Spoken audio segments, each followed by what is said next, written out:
The Self-Helpful Podcast is brought to you by Ziglar, your premier source for equipping life and leadership coaches. Visit Ziglar.com and let them inspire your true coaching performance.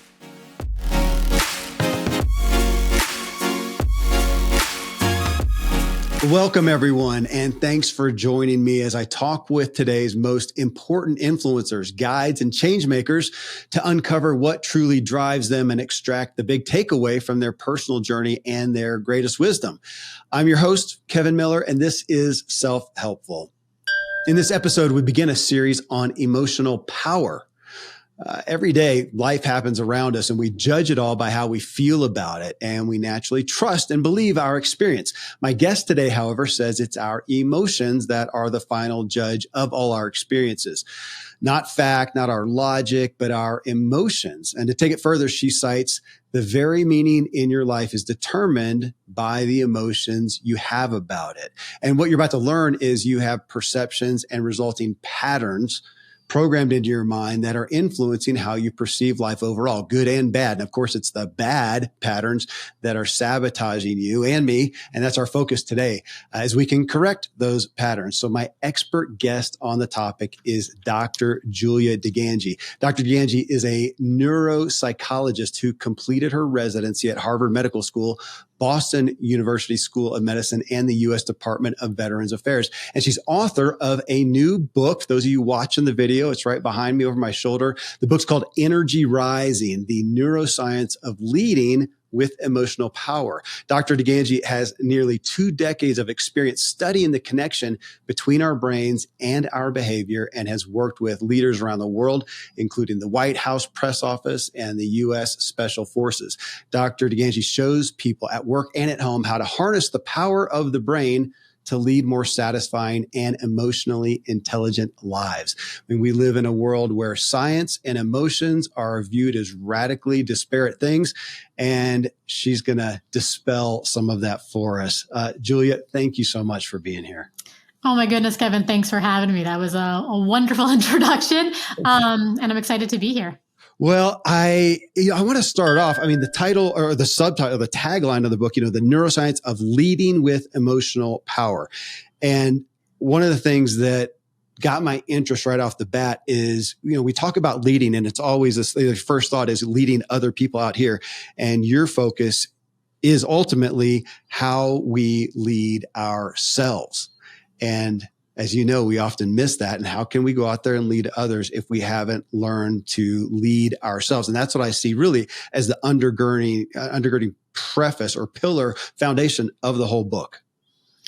I think that you nailed it. Yeah. I mean, I think a lot of times what we want to do is we're very interested in other people's behavior, right? We're interested in their behavior because we care about them. We're interested in their behavior because their behavior has a lot to do with how easy or hard our lives are. But we really, I always say that it sort of fascinates me that we pay more attention to figuring out how to work Chat GPT or our own cell phones than we pay attention to the powerful operation of our own brains and our own nervous systems.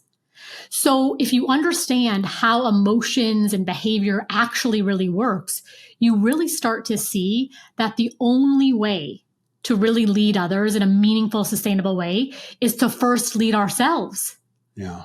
And I think when a lot of people use this term leader, right, you think about like, okay, I'm not like leading a 40,000 person company, but what I mean here is like whether we think we're a good leader or a bad leader, the overwhelming truth is that the central leader in our own lives is us. Yeah. And so our leadership, if you really want to think in neuroscientific terms, believe it or not, leadership has less to do with what you're doing between the hours of 9 to 5 or what you're doing after work with your kids. Leadership has to do with the energy of who you are being.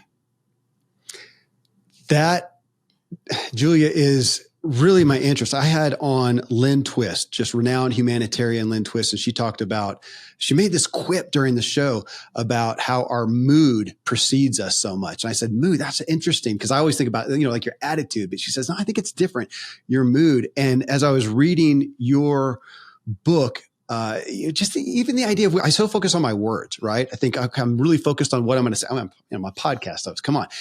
I'm on my words, but even with my family and my friends. And yet, as you talk about, it's my energy that we all feel it. You walk in the room, and your mood, your whatever, your energy, that's what precedes everything. It made me even think about like a dog, and whether you call it by its name or not, it doesn't matter. It's listening to hey, whatever, you can call it whatever you want. Yes. Hey, bookshelf, come here, bookshelf. I mean, it doesn't matter. It's listening to that. And I think, well, I'm the same way, man. I don't care what you say. I feel that energy. And yet we have no teaching anywhere, that traditional school, nothing teaches us to pay attention to the energy that we're actually putting off. We can learn the words. I read How to Win Friends and Influence People. It's awesome. Still doesn't hit. Yeah. But whatever the energy is, that's what's influencing people most. And if I'm going to change that, I got to go inside. I don't really want to hear that message, but you're making it loud and clear that I've got to. I mean, and I appreciate your perspective. This is the science of it. This isn't just an opinion. You've done the work. Well, I think that you said that all very elegantly, and like my brain is going, I call it synapsing. It's totally a not technical term, but when you were talking, my brain was going in a million different directions. Mm-hmm. So first of all, let me say that neuroscience shows us that emotion is a thing of contagion. So we catch each other's emotions the way we catch colds. And you don't need me to go over the neuroscientific research because you just nailed it. 1,000,000 times you have been in a great mood and you have walked into a room where like the energy was just off and you felt your mood sink like a lead balloon. Yeah. The converse of that is true too. My favorite one is like, have you ever like walked into a conversation where like people are like cracking up hysterically? You don't even know what they're laughing about. And then you just like start laughing hysterically. Mm-hmm. So we really do. I mean, if you understand, human beings, we are wired for each other. The neuroscience of attachment shows us this. We catch each other's emotions. And, I do a lot of work with leadership. So sometimes that's leadership at work and sometimes that's leadership at home. And a lot of times people will say things like, I'll just pull one, like people will say things like clarity is kind. And I always say, I don't know, is it? Tell me the energy in which you said the clear thing.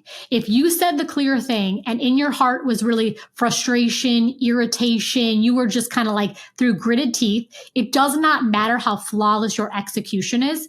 People are going to receive that. Why are they going to receive that? Because the native, universal, and first language of every human being on the planet is a language of emotion. Yeah. Right? We all came onto this planet understanding inherently emotion. So I think sort of if there's one thing that adulthood has screwed us up with, it's trying to sever us from the truth of our experience. And the truth of our neurology is that we run on the energy of emotion. Yeah. You talk about, from a scientific, medical, whatever, you talk about an fMRI, functional MRI. Hopefully people know what that is. And you, in essence, could look, so you hook me up to that, you hook somebody else up to that, and you can watch our reactions, right? So you're going to propose put an image in front of us, make a statement in front of us, say a word in front of us, and you're going to see how that resonates. I almost wish that I had that. Well, I don't know, it'd be embarrassing. Had that above me, and you did too. And so we're talking and realized, gosh, I just said something that's totally benign to me. And you just went off the scale on something that obviously meant something to you. You have some kind of emotion behind that, and we need to pay attention to that. That's something that we don't know. And the hard part is I have not known that about myself, Julia. That's been, mine has been an external, an outward focus of my behavior and maybe controlling that, but not being aware of the feelings behind that. So very emotionally unintelligent. My audience knows that. We've been talking about this, and realizing how that sabotaged me, kind of like what I said in the intro. That's my fear. If I don't know what's going on inside, then I allow those, back to your patterns aspect, I allow that to sabotage me. That feels like that's the fear, or not the fear. Yeah, that's the concern behind it. But then I think what you're showing us in the book is that's also the hope that I can change that if I do the work. Yes? Absolutely. And, I tend to take a very generous attitude, not just because, I think when you become a neuropsychologist, and I sort of specialize in stress and trauma, I'm certainly called because I'm a very empathic person, but also I'm a very pragmatic person. It's the scientist in me. And I think a lot of us, so let me sort of back up here and say, in order to live a powerful life, and by powerful, I do not mean all these external measures of success, right? What I mean is like, does my life feel good to me? Am I confident? Do I feel resilient? Do I feel connected? Do I feel creative? Okay. So I think the simplest way to define this is really to look at the brain. So your brain has three engines that are really driving you through your life. Okay. You have an engine of behavior. You have an engine that thinks, and you have an engine that feels. Like, these are sort of three neurobiological forms of energy that move you through life. Now, I don't know the first damn thing about engineering, like, I don't know, a car or a plane. But imagine I said to you, Kevin, I was like, I'm going to make a plane and I have a phenomenal idea. I'm going to have two of the engines going to the right, and then I'm going to have one engine driving in the exact opposite direction. Do you think that's going to be very efficient or powerful? Yeah. You'd be like, that's ridiculous, right? But if you think about how a lot of us are leading our lives, we are thinking and behaving in one direction and then feeling in the exact opposite direction. Let me give you a few examples to make this really clear for your listeners. So I feel exhausted. I feel like I desperately need rest. What do? I overwork. I feel like I really want to speak up. There's something on my mind that I want to say. There's something I need to tell you, or there's like a creative idea that I want to share. It's not so common, but I'm pretty excited about it. So I feel like I want to speak up. What do? I keep my mouth shut. Yeah. You hear a lot of people talk about boundaries. Boundaries are so emotionally powerful. Okay, you know what? I'm really going to start honoring my boundaries, and I'm going to start using my sacred no. Well, when push comes to shove, what do? I say yes. Yeah. In each of those moments, I have divided my energy from my energy. I don't just mean this metaphorically. I mean, quite literally, the emotional, neurologic energy of my emotions is being divided from the energy that I'm using to drive my behavior. And people love to say emotions are so confusing. Emotions are not that confusing. There's an emotional math to our lives. If I divide my behavior from my feeling for enough time, what ends up happening is I will very logically feel exhausted, depleted, burnt out, numb, bored, and anxious. I want everybody to hear that, because those words we all resonate with. And I do, Julia. I mean, I flat out do. So I took that out of your book, self-betrayal, self-division, divided. That is not only something that I have done, and I think we as a culture, we have been trained. We really kind of approve of that. We advocate that, okay, just because you feel that way, this is how you perform. And granted, if you're in a certain, if you're on the battlefield, if you're in a sports event or something like that, then sure, suck it up and go do your thing. That's kind of the thing. That's during the game there. It doesn't work in life. But I was a pro cyclist. I took that concept over into relationships. I took it over as a husband, as a father, and regardless of what I think, you just do the valiant thing and serve somebody anyways, even though I'm doing it in bitterness, is what the word that, has come to me, that I just let myself do it, but my heart was not in a good place. But you taking it from a scientific approach, saying, no, it's a division of energy like that. It's fighting against myself, and that, you turn out exhausted, which I wonder how many of the pathologies that we have out there, and chronic illness and disease and the things that people are dealing with, really come down to this. I mean, would you say cognitive dissonance as well that we're living in? Yes, I would say there's definitely a cognitive piece to this, of course. I also think for a lot of us, to your point, is like we've been severed from our emotions. Yeah. And I want you to just think back, how does this even come into being? So it's interesting to me, more than interesting. It's awe-inspiring to me to think about what happens to the brain in childhood. So through years 0 to 5, you have just magnificent neural development. So something like 1 million neural connections are being made every second in the earliest years of childhood. Okay. So the most powerful form of leadership on the planet is the parent-child relationship, is parental leadership, simply because of the neurobiology of that. Right. So let's even say that you grew up, obviously there's a spectrum of households and there's a spectrum of parenting. Let's even say that you come from like a reasonably good household.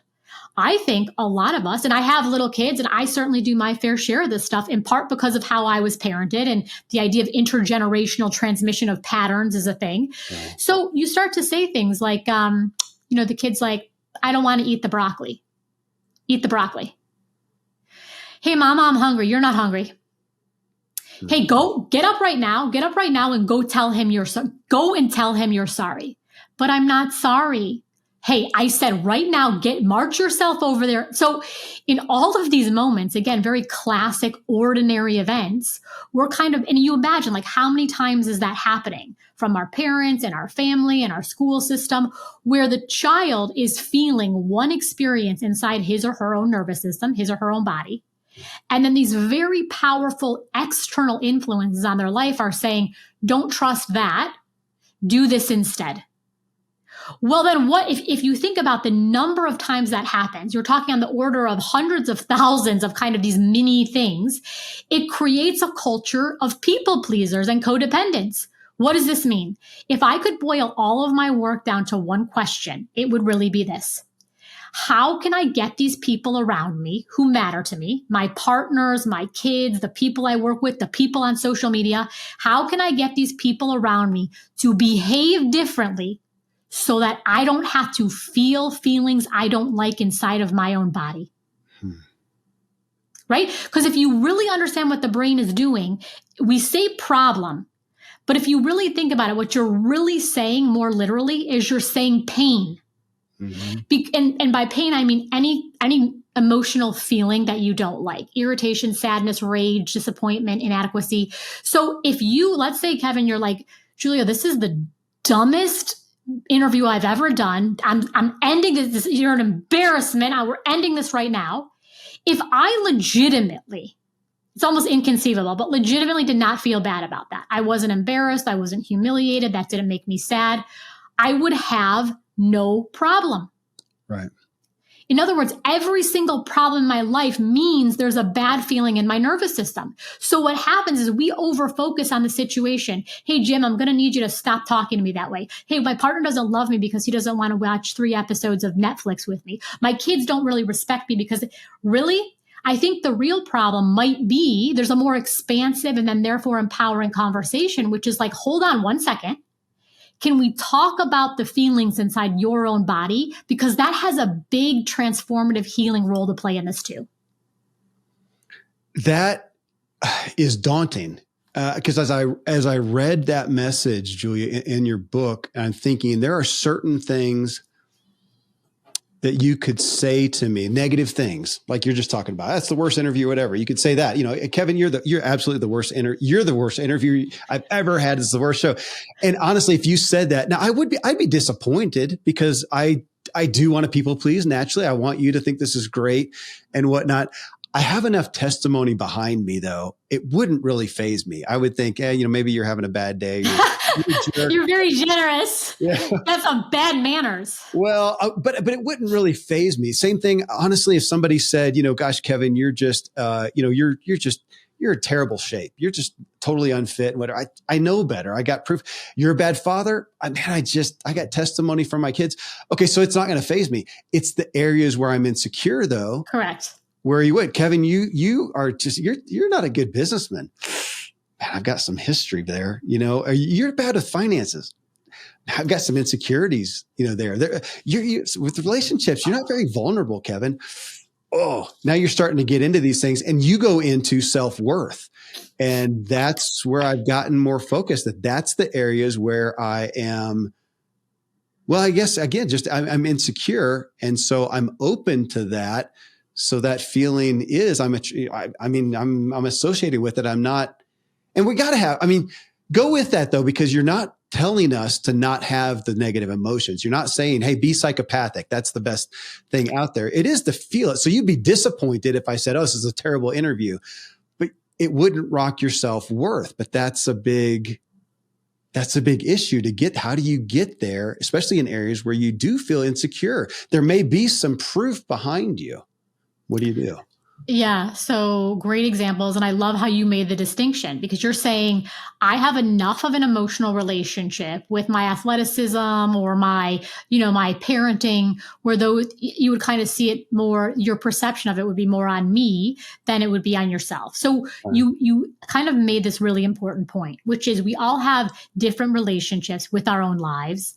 And I hope that most of the people listening, there's things they like about themselves. Yeah. But all of us have these areas of emotional vulnerability. So to explain this, I really want to explain a really useful way to think about the brain. So I said, we spend more time obsessing about, AI than we do the powerful operation of our own brains. So first you have to understand what really is your brain. So the best way to think about the machinery of your brain is as a pattern detection machine. Okay. So your brain's moving you through your life going apple, apple, apple, fill in the blank, apple. Except it's not actually going apple, apple, apple. So what if the brain is a pattern detection machine, what is the energy that powers the machine, right? When we plug our cell phones in at night, we need the electricity to make the machine run. The electricity that your brain runs on really is this energy of emotion. So when it comes to areas of your life that just don't feel good to you, you have a core emotional pattern. Apple, apple, apple, fill in the blank, apple. Here's what a core emotional pain pattern sounds like. It's going to be something like this. Things just don't really work out for me. Things just don't really work out for me. Things just don't really work out for me. Then I get if that's kind of this underlying, very often unconscious pattern, watch me get a new job, watch me get into a new relationship, and then I promise you, you will return. You might get a spike for, 3 months, 6 months, but the brain cannot sustainably hold what there's not an underlying pattern for. So I will return to my baseline that things just don't work out for me. If I have a core emotional pattern that people just don't really listen to me, then watch me. You could show up on social media. You could have a successful, and I work with plenty of people like this. They actually, I think by a lot of objective measures of success, look very successful, but they still have this underlying emotional sensation that people just don't take them seriously. Yeah. Have you ever seen, this is actually, I think, a great story. Have you ever seen the movie, The Polar Express? Yes. Long time ago. Okay. Yeah. Yeah. So there's I have little kids. We love to watch the Polar Express. So there's this scene where basically the kids are on this amazing magical train going to the North Pole. And two kids are talking to this one little boy. And this one little boy in particular is this really sad, kind of downtrodden boy. And Christmas never works out for him. So he's on this train and he is now, I swear to God, like 5 minutes away from the North Pole. He is about to meet the man in the big red suit. He's like living every kid's fantasy, right? And what he's saying on the train as he keeps going, Christmas just doesn't work out for me. Christmas just doesn't work out for me. Christmas just doesn't work out for me. And his friends are like, what are you talking about? Like, we are pulling into the North Pole. And I just thought, this is like, of course, the psychologist and the mother in me. I'm like, what a fascinating moment. How like our relationship with how we emotionally feel about our lives colors everything we do in our lives. Is it the only thing? Of course not. But it is an incredibly powerful source of our fundamental relationship with reality. That's what's so daunting. You said baseline, and I thought default, my default self, my default belief. And really, you got me thinking about expectations. And we've all heard, the self-fulfilling prophecies. And I think we kind of give a head nod to it. We don't really take it to heart. And that's what you're bringing to us, that back to energy. So if I am giving off this energy of like an insecurity, you said the story in your book was forgot her name, but she was saying, people just don't understand me. People just don't understand me. And you had her change it to, I'm just ahead of my time. It was in a business scenario and I'm ahead of my time. And I thought, how brilliant. It gives her confidence instead of people to understand. It gives her confidence. And then my thought is it also gives her some grace for the people who may not understand her because she's ahead of her time. But the energy changes. It goes from this negative to the positive, and back to that aspect of, oh my gosh, if I walk in to a social setting, let's say with like what you're talking about, I just don't connect with people. I just don't connect with people. That energy is felt by them, and I'm going to do the things that fulfill that out there. It's kind of like the old, who was it? Like, Ford or something like that. Whether you think you can or think you can't, you're right. Mm-hmm. And going back to that, but how I feel, whatever I feel is probably going to, people love that word manifest these days. And I just look at it. You do the things that line up with your expectations. So it really caused me, we're back to being, or not back to, but kind of to being present. So if I come to you on this interview and to do a check of what's my energy, what's my expectation. If I think, I haven't prepared, I didn't read the book, she's really smart, she's from Harvard, I never even went to school, this is going to be it's going to come across. I can't hide that. You're probably going to feel that energy right away, even here on a virtual camera here. And it's going to come out that it calls me to check back to that kind of that energy level. Yeah. Yeah. I mean, I think you're exactly right. And I think too, like, if we go through life, I think one thing that we can all agree is like the world is teeming with an impossible quantity of data. And I don't just mean like the stuff on all the, the internet and the AI. I just mean like, there are trees outside and there's wind against my skin and there's noises and like just your brain is magnificent, but it can't attend to everything. Right. So if I go to use your example, if I go to a party and I am sort of predisposed to look for evidence of my rejection, I will absolutely find it. We also, yes. And we also have to be like, I think there's something so calming about studying the brain, meaning so soothing and healing.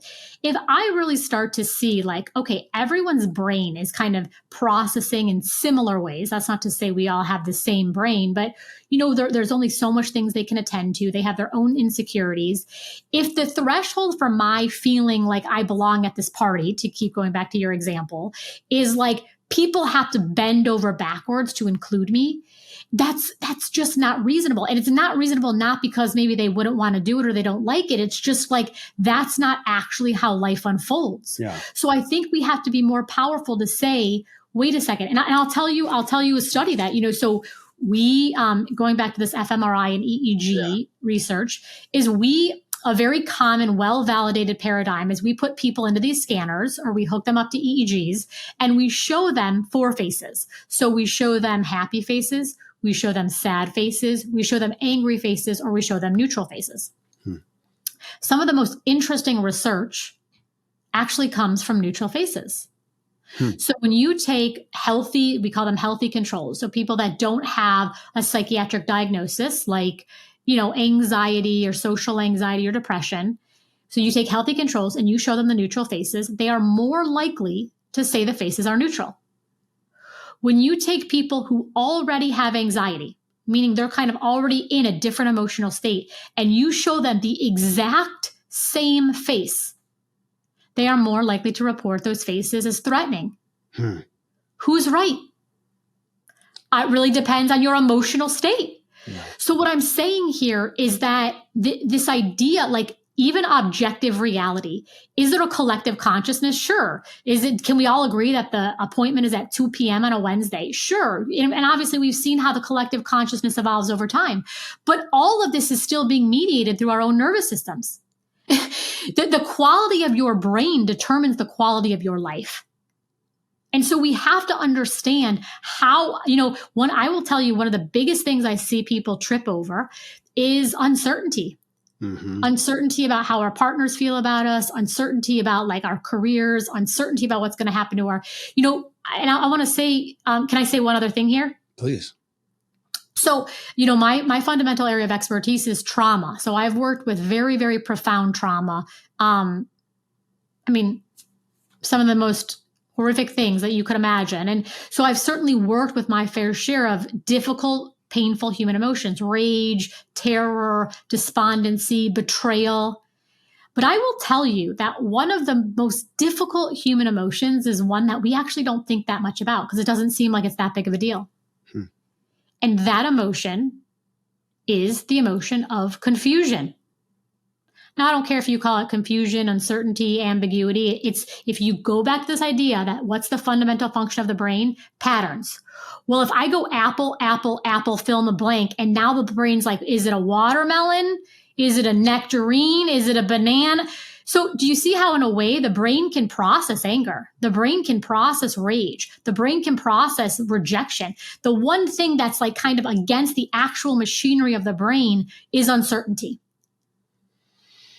Okay, that's a chapter in your book. So let's go there because that's, again, a big story of my own that we talk about here on the show, coming from a religious background where it's trying to take, this is my paraphrase, this is my personal doctrine. How's that? Taking the mystery of spirituality and we try to put it into a container. It's efficient. I mean, even making, judgments, we go through the day making these rash judgments, stereotyping any because it's efficient. I don't want to take the time to figure it out and to deal with the uncertainty. So I'd rather things were black and white.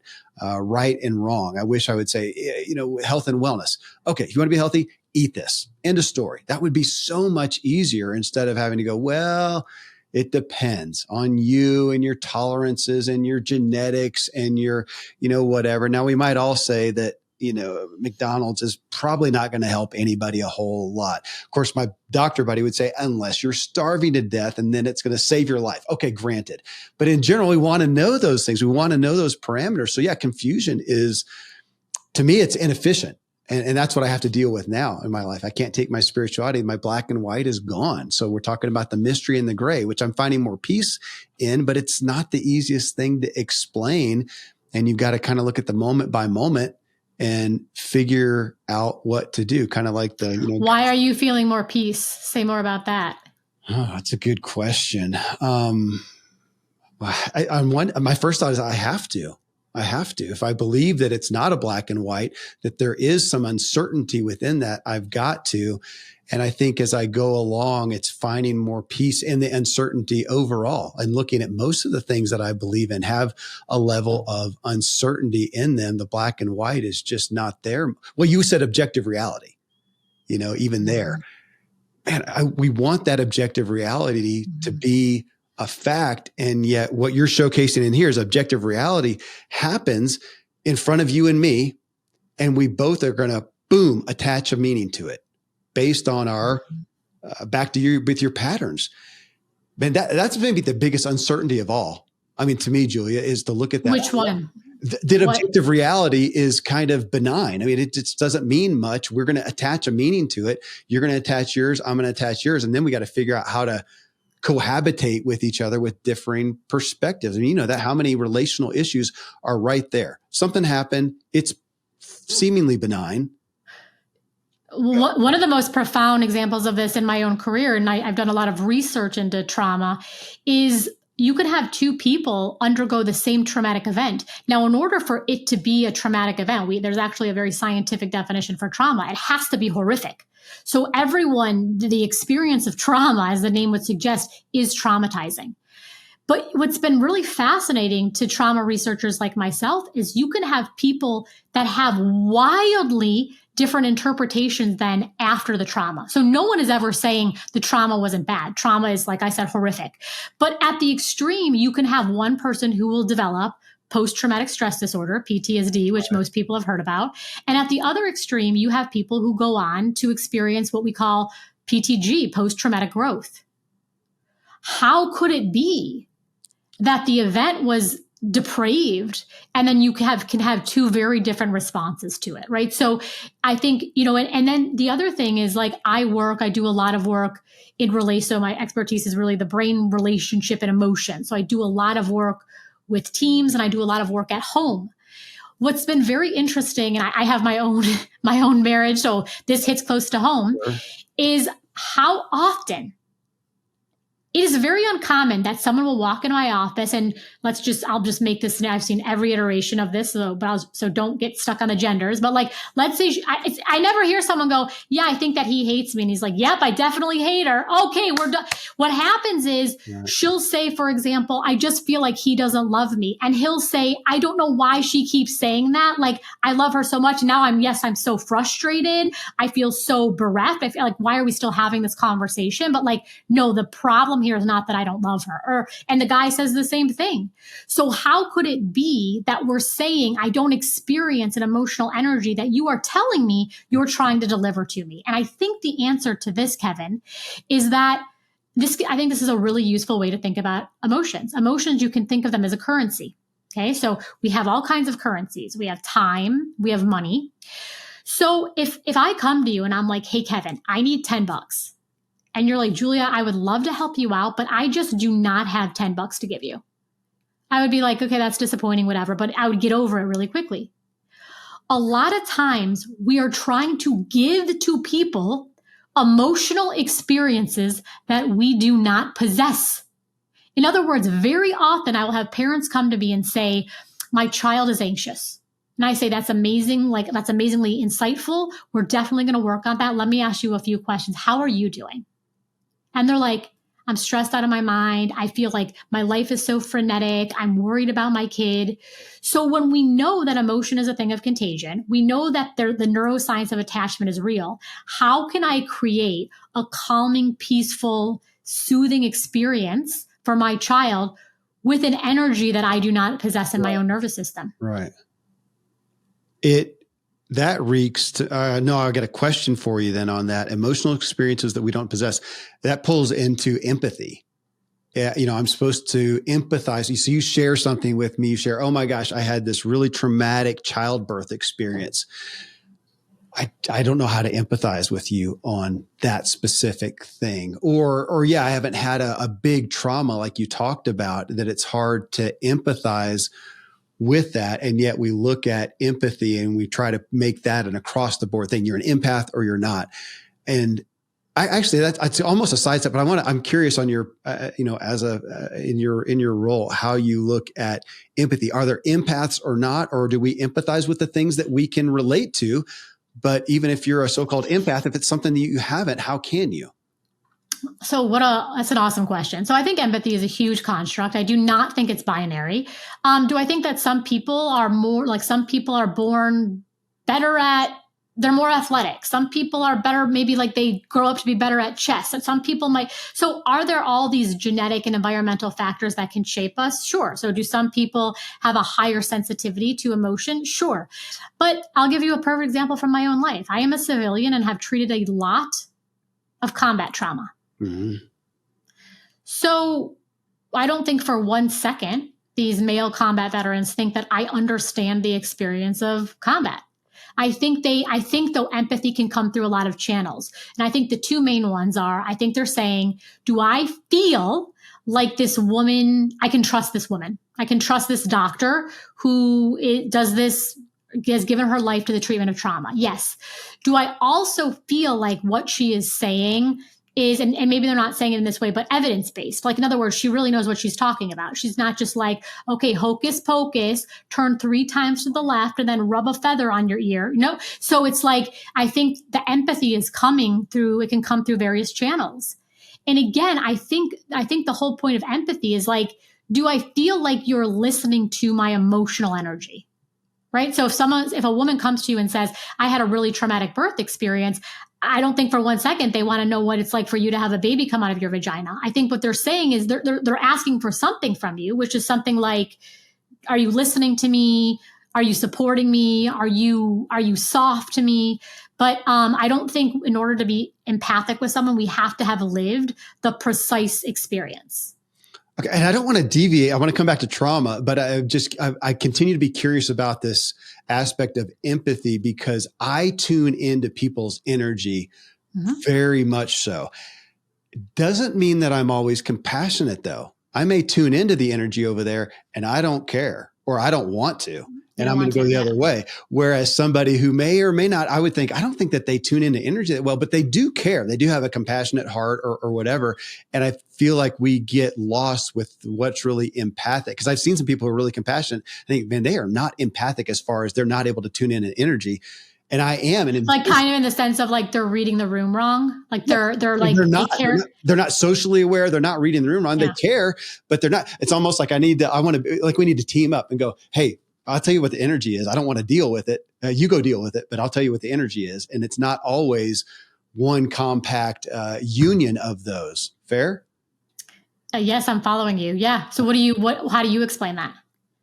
I'm just enamored with it right now because I'm realizing that I do tune into that energy and not everybody does. I don't always know what to do with it or what I want to do with it. And that gets into my own dealings with negative feelings and negative energy. And I can almost take that into trauma. I wanted to ask you about this, Julia. You were talking about trauma and I was looking through my notes and I can't find it. So I'm going to paraphrase it because I wrote it not long ago that you said that I'm going to take over as I start into this. And you know what I'm talking about, that the hard thing about trauma for people is not the trauma. You know where I'm going, not the trauma itself, but who they were before. Say that better. I know that. Okay. So I think I know where you're going to go with it. And if I don't nail it, you can like bring up other things, but I actually think the agony of trauma is not what it did to us, but it's what it does to us. So think about this. So the agony of trauma isn't just that they hurt me then. Right. It's that I can trust no one now. It's not that they rejected me then, they neglected me then. Right. It's that everyone betrays me now. The whole thing about trauma, and this is very, very important. Most people, when they have trauma, if you look at the epidemiological research, most people that experience trauma recover, right? So the human body, the system of the biology is quite resilient. If I fall down and I, bang my leg up, it's going to hurt for a while and then it's going to naturally recover. Right. We think that for most traumas, people will naturally recover, meaning they will not develop PTSD or some other kind of disorder. So what happens though is when the energy doesn't move through our bodies, when it gets trapped, we're still reliving through the emotional energy the experience of a trauma that happened many, many years ago. So these things happened to me in my and obviously childhood trauma is oftentimes the most complex for obvious reasons. It's like if the traumatizers were my parents, I didn't have the resources to leave. You see what I'm saying? So childhood trauma is kind of a very complex thing to treat. But like if these things happened years ago, but I'm still reliving them today because of the emotional patterning, the trauma is still very much alive because it's still happening in the emotional energy. And that's really what we think when we talk about trauma processing in a clinical sense. Like we actually have amazing treatments for trauma. Do you want me to tell you, do you want me to tell you a story? Yes, please. So I tell this story in Energy Rising, and it's actually a very extreme case of trauma. And I think the reason that I chose it was because I think most people will not relate to this level of trauma, but if it's true at the most extreme forms of human suffering, then there's going to be something for us all to glean because human behavior and human emotion exists on a continuum. So this is a combat veteran who had experienced trauma in the context of a convoy. Now, he had been back for many, many years. Okay, this isn't a very important piece of the story. So he finally comes to see me many years after his deployment. And I basically am like, what's going on? Tell me how you've been coping. So he says, well, I don't drive really anymore because I don't feel safe driving. His trauma happened in the context of a convoy, even though he's back in suburban USA. I don't go out in public. I have basically lost my relationships with my kids because when I came back, they were pretty young and little kids are volatile and unpredictable. And that can be difficult to be around when you have PTSD, all that noise and volatility. His marriage with his wife had ended. He was getting in altercations at work because a symptom of PTSD is irritability. So basically I say to him, it sounds like your life is shrinking. And he says, yes. I'm avoiding all these things now. I'm avoiding people. I'm avoiding places. I'm avoiding things. And it's not working, right? So if he's doing all this avoidance to avoid feeling the things he felt when he was traumatized all those years ago. Right. So I say, well, the good news here is that we have very effective scientific-based treatments for this. So the frontline, most evidence-based treatments for PTSD, something called prolonged exposure. And then there's a couple other really good evidence-based ones, but the one we are using is this one called prolonged exposure. And the treatment works like this. Instead of avoiding talking about your trauma, we're going to talk about it. We're going to talk about it in detail, and we're going to talk about it repeatedly. We're also going to record you on your phone talking about your trauma, and you're going to go home and you're going to listen to it. Now, at first he's like, this is like, they basically pay you to say this. Like, I just told you, like, this, like, talking about the trauma is not working for me. And I think the whole reason that therapy works, back to our earlier empathy conversation, is like, am I providing good psychoeducation? I'm trusting him, he's trusting me. And finally, he decides very courageously, I'm going to give this a shot. Now, around week 12, now remember, he's been back for many, many years. Yeah. He walks into my office, kind of holds the phone up in front of my face and wiggles it and says, I can't do this anymore. So I'm like, sit down. Tell me what's going on. And he's like, Doc, every time I listen to this recording, I fall asleep. It is as dull as. So this memory that had literally tormented him for years is now so diffused, the energy has been so transformed, it lulls him to sleep. Does that mean that the trauma is not traumatizing? No, the trauma will forever be a trauma. That's what trauma is. But the energy has been moved from his nervous system to allow his brain to re-encode the information in a new way. And then when that information is reorganized, he's now able to relate to things in ways that aren't so triggering. Okay. I want to go into that, but I want to take your story and ask you in relation to, okay, so the dude is in a convoy. So are some other people. He experienced PTSD. Some of them, as you said, experienced the opposite. May or may not. I know you're talking. I don't know. Yes. Yeah. Okay. Theoretically, somebody else was there, somebody else's, and they experienced, growth. And we're looking at it as they didn't come into it, to your statement in the book, they came into it already with a pattern. Fair? They came into that with some pre-programming, some with their upbringing, their belief system, their whatever. They came in. And if I understand correctly, you could in theory have said, gosh, we could kind of do some, if the test was there, maybe if you had done an fMRI beforehand, you could say, yeah, chances are these two are going to have PTSD and these are going to be okay based on these parameters, because it's who they were before they came into the trauma that's the most likely predictor of whether they will recover or not. Fair? Mm-hmm. I mean, that is fair. Because that's what's exciting to me now, is saying, and this sounds morbid, Julia, I've used this before. I hope my listeners will forgive me, but it's just an interesting one because it's part of my life. I have 9 children. Yeah, I know. Yeah. I have 9 kids. My head all my neurons just exploded. I know. Because I got 2 and some days I'm like, I don't think I can keep it together anymore. Yeah. Well, I don't know that I ever do. So that's why I'm here getting free therapy all the time.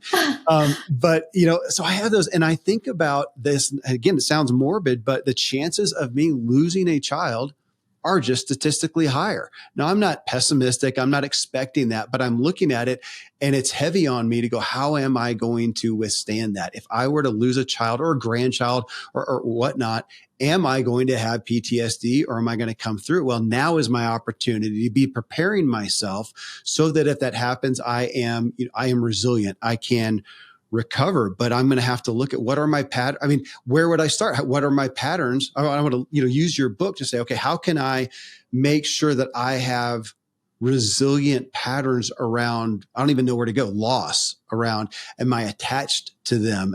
Are they my, well, you get my point. I mean, I'm looking at that now. How can I prepare myself so when a trauma happens, when a trauma happens, I am resilient. I do have growth, because if you're saying that the worst thing is not the trauma, it's how I perceive it, the meaning that I attach to it. Help me out. Yeah, I mean, you're touching on some huge existential things right now. And I think that's part of the draw for me. People will ask me, like, how have I've done trauma work for, I mean, depending on how you want to look at it, 20 some years or 40 some years. So I've really do have a calling to work in human pain, the sort of intersection between human pain and human power. One of the things I've learned from this work is this world makes us no promises. Yeah. I didn't know I was going to talk about this here, so I'm trying to think how I want to say this.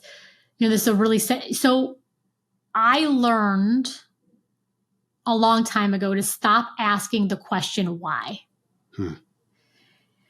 There's not some of the most horrific, depraved, heartbreaking things because they weren't a good person. Because you can never get the math on that to work. It's like some of the things that happen to people, they did not deserve. Well, what's really interesting then is, and this, again, I don't know how this is going to sound exactly, but when we start to get into the sense of like deservedness, I think a lot of times people mean it to be very empowering. And I think actually a lot of times it can harm us. Okay. Because what starts to happen is like, well, I should only get what I deserve. Well, my whole body of work is built on people getting things that are absolutely unjust and unfair. So the world, sometimes people will, and sometimes it's not even done by other human beings. People will drop dead. People get electrocuted. I've had some, really, really unexpected things happen. So I think we get into this very interesting conversation of like, well, how do we live powerfully? You're raising this question about the mortality of your own family. That's about as deep as it gets. We hear people talk a lot about this idea of presence, of being present and being mindful. And I think sometimes it's talked about so much, it kind of sounds like these buzzwords that don't really mean anything. Yeah. But going back to this idea of the brain and uncertainty, what I have come to realize is one of the most powerful things we can say is I don't know. Interestingly, I think a lot of our reflexive reactions are like the person who knows the most is the most powerful. Now, I, of course, am not advocating like, okay, everyone should stop knowing anything and just stop paying total. I mean, that's absurd. What I am saying, though, is our utter obsession with information and what comes next and how to do it and how to organize it and how to control it and how to prepare for it and we start to get into this thing that I call the overs: overworking, overdoing, overthinking, overpreparing, overfunctioning. I mean, should I go on and on? It's just all there. The thing about doing the overs is you're trying to do them so they make you more safe. If I work a little bit more, I'll be a little bit more safe. If I prepare more for the mortality of my family or my kids, I'll be more safe. If I think a little bit harder, but do you see that there is a galactic difference between thinking and overthinking, between working and overworking, between giving and overgiving? One is done in a state of like pleasure. Most people like to work. Anytime a human being overworks, they're doing it because they are afraid.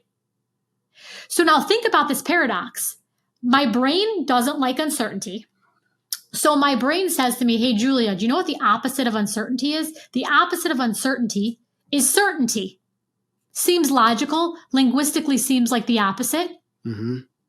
What we know from the field of neuropsychology is the more you obsessively seek certainty through the overs, over-preparing, overthinking, over-planning, over-analyzing, overworking, the worse you will feel. In other words, obsessive certainty seeking actually makes people more anxious. This actually is the best definition I can give you of anxiety. Anxiety is a dysfunctional relationship with certainty. So if I think this isn't supposed to happen, you're not supposed to talk to me like that. That's not supposed to. I'm never supposed. Do you see how then I will externally prepare for all of the contingencies? But if you think about what, for example, PTSD is or OCD is, these are all anxiety disorders. OCD is if I check the stove for the 47th time tonight, then for sure I know I will be safe. Now, part of the madness of OCD, it's a really debilitating disorder, is people, they're not psychotic. They know, they are saying, why am I going back and checking the stove again? It's driving me crazy. It's ridiculous. So there's a part of the brain that then kind of gets looped, like, let me check for certainty. Okay, I have certainty. I feel a little bit better for a little bit of time. I get a little bit of a rise, and then I dip again. And then I have to go and check again. And then I dip again. And then, so then I get in these overcompensating cycles. Now, a lot of people don't have OCD, but again, use this as a metaphor. It's like all of this overdoing it in our lives, we think it's making us safer, and it's actually making us sicker. Okay, use the word safe a whole bunch of times in that talking right then. You also said the word security in there. And you're making me come back to the question you asked me as I was talking about spirituality and finding peace in the uncertainty. And now as you're saying that, maybe that's the answer, because I am getting better at not attaching my security to outcome, to having to know. Yeah. And to having to know. Correct. And having this. So that's, you said security. And I thought, again, if my self-worth, it reminds me, we did a series on belief, in essence, with a guy named Andy Norman. He has a book called Mental Immunity. And we talked about belief. And he was talking, in essence, or what my interest was, is the danger when that belief, that thing that we believe in, is attached to our self-image. Because now I got to hold on to it, and I'm not biased. I'm not confident in it. I'm holding on to it, which we see. And I'm going to pick on religion again. That's where I've come from. And so many things fall in line there in regards to this. And if I can take get back to your self-worth, and do I have self-worth even if I'm not certain? Am I safe and secure even if I don't check on that thing over and over? Why is my that's what I'm curious about too, is why, when you talk about anxiety, why am I anxious about that? Why am I worried about that? And so often when I look at it and take it to the worst case scenario, I'm not going to die. This isn't really that scary. Well, and I've got to question that and come down and look at, so I'm interested in safety and security in regards to the certainty. Well, and also, like, let me just tell you another lab study that we did that I think is, this actually is not my research, but I'm talking about sort of scientists in general. So there's lots of uncertainty researchers out there. And so these researchers took people into a lab, and there are these machines that electrocute you. Okay. So they're shock machines, and we had these in our lab, and the shock hurts. It's a very painful experience to be shocked. So they would say, okay, the machine's going to count down 5, 4, 3, 2, 1. And you're absolutely going to get shocked. Or you're going to be in a condition and the machine's going to count down 5, 4, 3, 2, 1, and you may or may not get shocked. Yeah. Now, people statistically prefer to be in the condition where they are certain that they're going to get shocked. People that are espouse these rational actor models of human behavior love to say that human beings aren't rational. I don't think this could be further than the truth. The brain is the most exquisite machine on the planet. What this is telling you is something very powerful about your relationship to uncertainty. And what it is telling you is that there are real situations in your life where the emotional load of uncertainty, emotional uncertainty, is quite literally more painful than physical pain. Yes. So to go back to your example is when I play this out, sometimes the worst case scenario isn't even that bad. It's okay, I do this thing and it embarrasses me, or I have to try again or whatever. Even if it was bad, there are cases in our life, and that example I think just shows this, is that the bad actual thing is less painful than me having to sit with emotional uncertainty. So we do ourselves a great service when we say this is a very heavy load for the human brain to handle. We have to have grace and mercy for ourselves, first of all. Then we start to say, okay, so I recognize that because it's hard, I keep doing these reflexive things to fix it, called the overs, overworking, overdoing, overgiving. Okay, that's not really working because it's just making me more exhausted and more on edge and more anxious. So then there's this really powerful question. Well, what is the opposite of uncertainty? The opposite of uncertainty is self-trust. And I don't know if you want to just talk about self, or I don't know if you want to talk about God, but it's this idea of an inner experience that whatever happens out there, I am going to be okay in here. Okay does not mean I can have no zing, zing, zap, zap, zoink, zoink of my neurons. Meaning your nervous system, the function of your nervous system is to create feeling. So there will be days when you feel anxious. There will be days when you feel afraid. There will be days when you feel inadequate. It's just a feeling. Yeah. It's like the lungs just inflating and deflating, inflating and deflating. Does it mean it's pleasant? No, that's what pain means. But we should not derail our whole lives to avoid feeling a feeling that is inevitable. In my book, Energy Rising, I talk about this idea of picking a more powerful pain. If there was an option that was truly pain-free, I would tell everybody to pull that lever. But that is like trying to find a place to live where gravity makes things fall up. Yeah. It's a fool's errand. So in a world where pain is an inevitable outcome, let me choose the pain that empowers me more. In other words, I have a difficult conversation. Should I choose the pain of avoidance? Because constantly avoiding that still makes me anxious. I'm wondering if I'm going to run into you. I'm wondering, just go on and on and on. Or should I choose the pain that I feel when I start to engage with you in a difficult conversation? My heart will pound. I'll sweat a little bit. My throat might quiver. Who cares? Because at the end of that conversation, do you know what I'm going to be? I'm going to be free and I'm going to be stronger. And I'm going to have more belief in myself that when push comes to shove, I can show up for myself. People love to talk about psychological safety these days, and this is amazing. It's an amazing moment to be a mental health expert. I've been kind of watching the conversation for many years. There's no doubt that the brain needs safety, but we're missing a very core component in this conversation. How in the world is it going to matter if the entire world gives you safety? Your spouse, the people in your community, the people that you work with, if you are willing to be dangerous to yourself. And even if people give you safety, I want to take this one level deeper. So let's say your spouse magically starts to comply. Let's say your boss magically starts to comply. Let's say the people on social media magically start to comply. Your system still knows that you're not safe based on your own authority. You're safe because they gave it to you. And the problem with that is if they can give it, they can take it away. Yeah. So the idea of building the inner muscle of emotional power is like the core of what we need to show up more powerfully. Do we need people to be respectful of us? Do we need to be attuned to other human beings? Hell to the yes. But I said earlier, I can't even really be super attuned to the people I'm saying I care about, either in my home or in my community, if I'm cut off from myself. Yeah. It's like trying to make the day when you don't have the night. The two come together.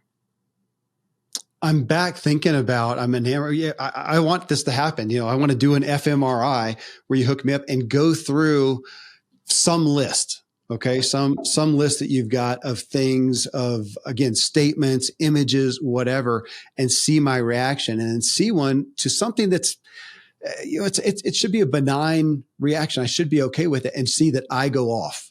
I have this negative perspective on it, some overlay from my genetics, my upbringing, my whatever, from an experience, PTSD, whatever, and correct that. Help me come to you. Again, we're back on the word safety.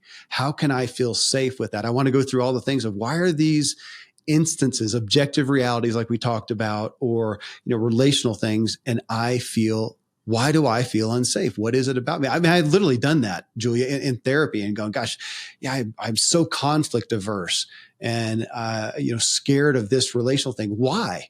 It doesn't make any sense. I'm not going to get shot. I'm not going to, and I do feel pretty confident overall. Why do I do that? And can I correct that and feel safe? Doesn't mean that I will, again, be a psychopath and not care. I may be disappointed. No. I'm going to realize that, but how can it not derail me and take me down that path? Use the word re-encode. Again, that's the opportunity that we're talking about here in your book, to look at these areas where we have these, I was going to say irrational fears. Is that fair? Or is that minimizing? Sure. I think that for the purpose of conversation, that works. Okay. Yeah. Unreasonable reactions that don't have to be. Again, somebody else could be here, doesn't phase them. It phases you. Why? We're not minimizing. You're not minimizing that it phases you, but you're saying, okay, but it doesn't have to. You can use the word re-encode. Is that right? You can change. Yeah. That's the big hope here. Yeah. It's not only is it the big hope, it's a big eventuality. Like, it can happen because the nervous system kind of responds like your muscles. Like you know what to do to strengthen your muscles. You know what to do to strengthen your body, right? So we can change the brain. We know this very clearly. And what I would say to you is like, and I think a lot of people have this. A lot of people are conflict averse. It's so common, right? Let's go back to the story of the combat veteran that I shared. The thing that the combat veteran and every kind of trauma survivor who has PTSD has to contend with, and I think we all contend with this in varying degrees, is it's not so much the thing, either the thing that happened or the thing that could happen. It's the feeling in my body. I have a sense that if I really let this fear kind of go in my body, or let the stress go in my body, or the inadequacy, it's gonna kill me. And I think we do ourselves a disservice when we use these words like, it's a little bit uncomfortable, or like, it will make you, it'll make you like a little, no, it's like, it's abject existential terror. Let's call it what it is. Okay. So a lot of times when I'm dealing with people, they'll feel a little bit silly, but they're like, I think my head might explode. I think I might have a heart attack. I think I'm going to throw up. I think I'm going to pass out. Panic attack, Yeah. So great. That's how your body feels. Cool. Got it. Then you start to say, well, like, do you think that heads actually explode? No. Have you ever heard of anyone anywhere? Like, these aren't rhetorical. Like, have you ever heard of anyone like dropping dead in a situation? No. Okay. Do you think that? So it's like they start to be able to like, because what happens is you have two brains. You have an emotional brain and a thinking brain. And again, we kind of talked about this at the beginning. The healthiest brain is the integrated brain, the brain that is thinking in line with how they're feeling. When we start to get very emotionally activated, I sometimes will tell people to think of their brain as having two runners, a thinking runner and an emotional runner. Well, if my emotional runner takes off and my thinking runner is left in the dust, my emotional runner is now driving the show. And that's not a pretty scene for most of us, right? And so then we have our discharge. And then by that time, the thinking runner catches up and is like, oh my God, you've just made a mess of your life, right? So we have to be able to say, let me think powerfully about my emotion. Is the way that I'm explaining this? I was questioning myself as you said that, because I would say, okay, I've been the emotionally unintelligent person, and I'm just thinking, but I'm kind of second guessing that no, even that was an emotional response. It's running from the emotions. It's trying to shut them down. And so I'm feeling like I can't fairly say that, oh, I was just the thinker. You say, no, I was shutting down the emotion. I'm still being run by it. Is that fair? Yeah. So I think a lot of times when we get activated, the emotional runner takes off and leaves the thinking runner in the dust. So the question then becomes, well, like, how do I become a more emotionally powerful? And part of the reason I wrote Energy Rising was to give people a lot of very practical exercises to work with their nervous system. So one thing you can do is let's use this example of hard conversations. Okay. So say you're like, I want to become emotionally powerful, and you can pick anything. I want to become more creative. I want to become more expressed. I want to become more confident. Okay. You think about how you get physically stronger. If I want to get physically stronger, I go to the gym and I lift more weight. No one is ever confused about this. People might not want to do it, but that is a whole different issue than being confused about how I get physically stronger. Right. Now, on the days when I'm willing to do it, I go, and today I lift 20 pounds. Yesterday I lift 5. When I'm doing it, I'm quite literally going to shake. My muscles going to shake. My heart's going to race. I might sweat. Now, never in the history of going to the gym has someone freaked out and panicked and called an ambulance and fled from the gym because their like bicep was shaking. Right. Okay. The exact same process is a very strong analog to emotional power. So what I would tell you to do, and I call this exercise, hold your emotional shake. I would say, give me a list. Let's make a list of 5 things that are from least to most emotionally taxing for you vis-a-vis other people. So maybe a thing would be like, a 1 would be writing your wife a text message about something she said that hurt your feelings. Maybe a 3 would be, I don't know, writing somebody a letter. And maybe a 5 would be having that difficult conversation with John that you've been avoiding. I actually encourage people to do this on a scale 1 through 10. And I'm just going to use 1 through 5 for the purposes of efficiency in our conversation. Now, like most things, like if I am trying to get stronger and I wouldn't lift 1 pound, and I also wouldn't go all the way up to a 10. I wouldn't try to lift 75 pounds because why? That's just not really how you get stronger. You got to be strategic. So I tell people to start somewhere between a 6, 7, or 8. So you kind of get the sense of how much emotional resistance that's going to bring in my body. And then you just do the damn thing. Now, here's the key though. And this is why I think conversations like these are so powerful and transformative for people. Most of the time, because we've never had powerful conversations like this, if I go to talk, let's say I'm going to actually go talk to John, and my stomach starts to hurt, my throat starts to kind of close up, I'm getting a little bit dizzy. I think, oh my God, this is an existential threat. This is pure danger. Abort mission. And then I don't have the conversation. No, it's just the opposite. It's these physiologic cues are the very evidence that you're getting stronger.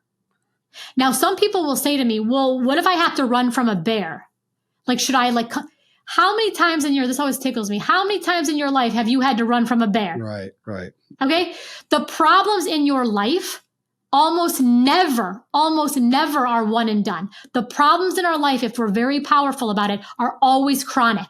We're having the same fight for the 1700th time. We're annoyed by John at work. We're thinking about leaving our job. We've been thinking about leaving our job for 6 months, you see? So there's a chronicity here. No one's dying in the situation. Yeah. So I need to be able to say, am I willing to come into a new situation? Why? Not because the situation matters, so that I can feel different emotional energy in my body so that I can become more powerful. And as you say powerful, I do keep internally. I appreciate your use of the word power. You talked earlier about that being confidence. I'm also feeling like peace. I want emotional peace. That is a power, such a power to me. And Julia, you talk about, or you said in the book, I think I pulled this out right off the quote, emotions are the final judge of your experiences. And as you've talked, I didn't really have this as a key point before coming into this. I've been studying the book, but I'm on safety and I'm thinking I want to do an audit. Where do I not feel safe? Even amongst you have a list of emotions in the negative emotions in there. And I've talked many times about Brene Brown's latest book, Atlas of the Heart. And she has, 87 emotions to go along there. Cause as I look at those, some of them don't bother me. I get it. And I can feel that. I want to know that it's not a big deal. And then some of them, I have something's awry with me. Something's off base. Something has really, I feel an insecurity. I don't feel safe there. How can I go in and re-encode what I feel? What is that say? Where do I feel unsafe and why? And that feels like, again, the hope of understanding your message, getting in. And folks, they need to study the book and get energy rising and really go through. Can I say one thing about why I want to tell you why I titled the book Energy Rising. Mm-hmm. I thought more about naming this book Energy Rising than I thought about naming my own children. Fair. So the reason I chose the name Energy Rising is your physiology is brilliantly designed. Okay. Your body and your brain know what to do with waste. You eat food, you let it go.